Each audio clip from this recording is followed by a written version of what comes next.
사람들은 맛있으면 많이 팔린다고 생각합니다. 정말 그럴까요? 고객이 느끼는 맛은 크게 혀에서 느끼는 맛과 기타 오감에서 느껴지는 맛으로 나눌 수 있습니다. 오늘은 어떻게 하면 더 맛있다고 느끼게 되는지 얘기해 볼게요. 여러분도 그대로 적용하면 하루에 200개 이상 팔 수 있습니다. 자, 맛에 영향을 미치는 요소를 먼저 알아볼까요? 유명 브랜드는 오랜 시간 동안 쌓아온 믿음과 명성으로 소비자에게 높은 신뢰감을 줍니다. 이로 인해 고객은 신제품이 출시되면 주저없이 믿고 구매하죠. 브랜드 인지도가 낮은 우리는 당연하게도 신뢰를 쌓는 시간이 필요해요. 안 되는 게 아니라 시간이 필요할 뿐이라는 걸 기억하세요. 의도를 가지고 그 방향으로 가야 합니다. 유명한 브랜드도 하루아침에 그렇게 된 게 아니니까요. 합리적인 가격은 고객의 구매 결정에 큰 영향을 미칩니다. 맛이 있어도 일반적인 가격보다 너무 높으면 가성비가 떨어진다고 느끼게 되죠. 여기서 가성비란 무조건 가격이 싼 걸 의미하지 않아요. 가격 대비 만족도가 높으면 우리는 가성비가 있다고 생각하니까요. 고객이 느끼는 서비스 품질은 아주 중요한 요소예요. 여러분도 다른 매장에 가서 느낀 적 있으실 거예요. 아무리 맛있어도 불친절하면 맛은 반감됩니다. 구매 경험이라는 말이 있어요. 구매하기 전, 구매하는 시점, 구매 후, 이 모든 과정을 구매 경험이라고 해요. 고객의 경험 여정에 기억될 만한 좋은 서비스를 한다면 맛 그 이상의 가치를 느끼지 않을까요? 고객은 다른 사람들의 경험을 통해 제품의 품질과 만족도를 판단합니다. 인간은 타인의 욕망을 욕망한다는 말도 있잖아요. 그래서 리뷰와 추천이 중요해요. 긍정적인 리뷰가 쌓일수록 신뢰도는 높아지고 믿고 구매하게 되니까요. 초기에 자리 잡을 때는 리뷰를 쌓기 위한 노력은 필수예요. 이것에 들이는 비용이 결국 마케팅비입니다. 이렇게 고객은 다양한 요소가 충족되었을 때 비로소 맛있다 라고 말합니다. 혀에서 느끼는 맛 이외의 다른 요소들도 꼼꼼하게 챙겨야 진정한 맛집으로 거듭납니다. 자, 이제 여러 가지 복합적인 요소들로 고객의 입에서 맛있다라는 얘기를 듣게 됐어요. 대부분 이 단계까지는 노력으로 가능합니다. 하지만 우리는 여기에 마법의 가루를 살짝 더 뿌려볼까요? 아무리 맛있는 음식이라도 진심이 담기지 않으면 고객에게 감동까지 줄 수 없습니다. 우리는 기대 이상일 때 감동을 받잖아요. 음식을 만드는 사람의 진심을 잘 전달하는 것도 팁이 있어요. 그 비결을 알려드릴게요.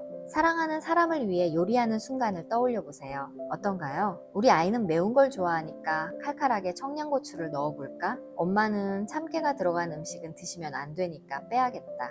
그 사람의 취향과 입맛, 건강 상태를 고려해서 재료를 추가하기도 하고 빼기도 합니다. 맛있게 먹는 모습을 상상하면 요리하는 시간이 즐거워지죠. 핵심은 상대에 대한 애정하는 마음이고 마음은 태도로 보여져요. 사람의 마음은 느낌적인 느낌으로 전달되는 경험 모두 해보셨을 거예요. 귀찮아하는 마음도 전해지지만 아무런 마음이 담기지 않는 건 역시 전달됩니다.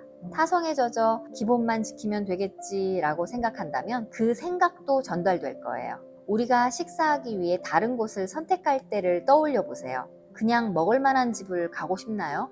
감탄이 나오는 곳을 가고 싶지 않을까요? 이것이 저절로 장사가 잘 되게 만드는 기본 로직이에요. 자, 이제 음식에 진심을 담는 방법을 말씀드리겠습니다.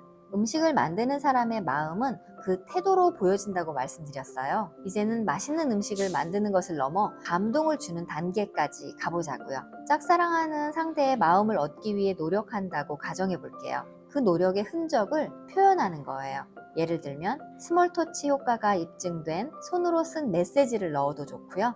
고객의 문제를 해결하기 위해 내가 공들인 부분을 약속의 형태로 표현해도 좋아요. 최고의 마케팅은 고객의 머릿속에 기억되는 거예요. 영수증에도 스티커에도 포장 매무새까지 받는 사람이 확실하게 느낄 수 있도록 마음을 표현해 보세요. 나에게 없는 걸 남에게 준다고 말하는 것은 지키지 못할 약속일 수 있어요. 누구나 각자 자신만의 장점이 있잖아요. 내 장점은 이미 내가 갖고 있는 거예요. 내가 고객에게 줄 수 있는 것을 이 속에서 찾아보세요. 고객을 만족시키는 것보다 100배 중요한 건 고객을 실망시키지 않는 거니까요. 반드시 지킬 수 있는 약속만 하시기 바래요. 마음을 표현하는 수단으로 메시지를 적는다고 말씀드렸어요. 이제 그 메시지를 어떻게 만들면 효과가 있는지 말씀드릴게요.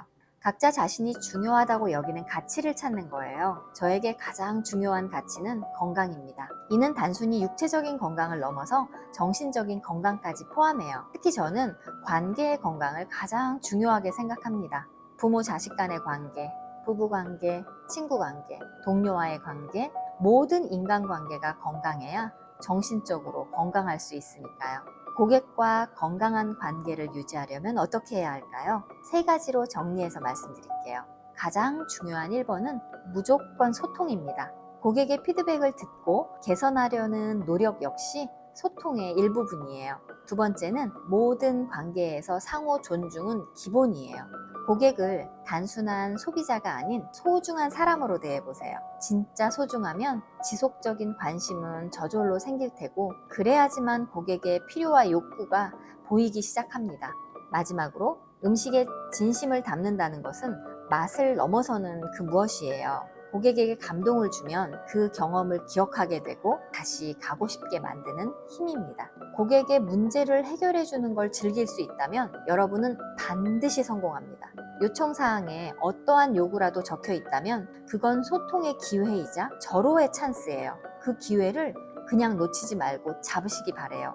음식을 만드는 사람의 진심이 메뉴에 담길 때 그 음식은 단순한 음식이 아니라 사랑과 정성의 표현이에요. 저는 제가 옳다고 믿는 것을 계속 메시지로 전달합니다. 그 마음이 고객들에게 전달되면서 매일 200개 이상의 샌드위치를 팔 수 있었습니다.